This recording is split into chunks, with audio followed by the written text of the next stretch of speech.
Hi, I'm Hugh Bowman from Action Coach. So today I want to talk about how to read a profit and loss statement out of your accounting program like Xero or QuickBooks. Because what I've found is that business owners without a great understanding or what the in-depth understanding of what's in their profit or loss, they have difficulty in making great decisions in their business about spending money in certain areas or where to take it to. So today I'm going to look at a real life Xero profit and loss statement and talk you through exactly the things that I would expect in that statement and how you can maybe adjust the one you have in your business to get some more information out of it, so help you make great sort of management decisions. So let's jump onto my computer and we'll have a quick look.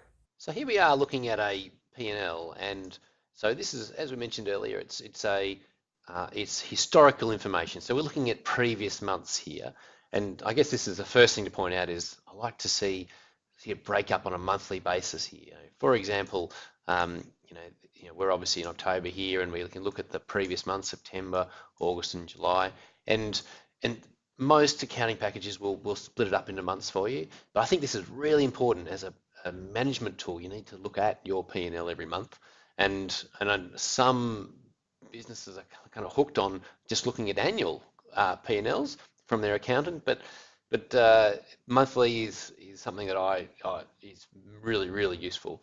And another key feature, or the main key feature, is the P&L is, we're showing our income here. We're having cost of sales and expenses with the profit at the bottom.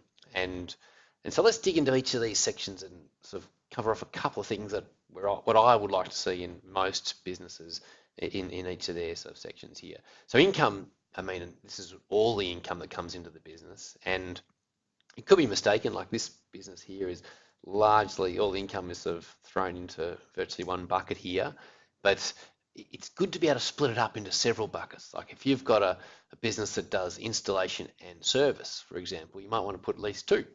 And even better, if you've got certain regions or multiple sort of core services, you can actually record your sales. You might have sales for excavations and sales for roofing and sales for Melbourne work, so we can start to understand exactly where the work is. So that's a great thing to see in my view. So you can, and so that covers off all your income here. Now, in terms of being able to derive that sale or deliver that good or service, there's going to be some costs involved, and that's what these are here, the costs of sales. And so the cost of sales are usually material and labour to deliver that job. So some materials, for example, in say a business like this one, it might be like flooring materials. So that's pretty obvious. Without that material, you can't deliver that job. Now, also subcontractors are usually, they're always under cost of sales if they're an installer, for example. But also all of the guys or employees in your business that actually work on the job to deliver that job, their salaries and wages are a core part of that too. Now, not all wages are a part of cost of sales, and quite often they're put down here in expenses. But it's a much better way for on-the-job guys to put them up here in cost of sales. For example, if they happen to be a admin person or a salesperson or a general manager, they're not used to deliver the job, so they would be down here, wages under expenses. Now, it's not in here. We could put them in here for now, for example. Oops, can't do that.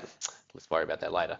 So let's dig into operating expenses. So expenses are typically things like power, heating, business coaching, if you like, that's cool, and postage, rent, anything that incurs a cost that you have to pay out even if the job is not going ahead. So if you don't have any work for a week, you might sort of put your guys off and tell them to go and have a holiday, but the things you're going to have to pay, and so that's motor vehicle expenses and things like that. I think that pretty much covers off the fundamentals of a P&L. So I'm hoping that what I've just gone through on the screen here has helped you have a greater understanding of what's in your profit and loss.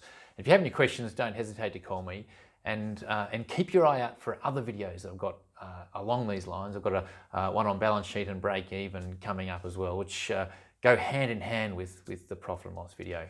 And the best way to get that is by subscribing to my channel, and so you can see all the videos coming up.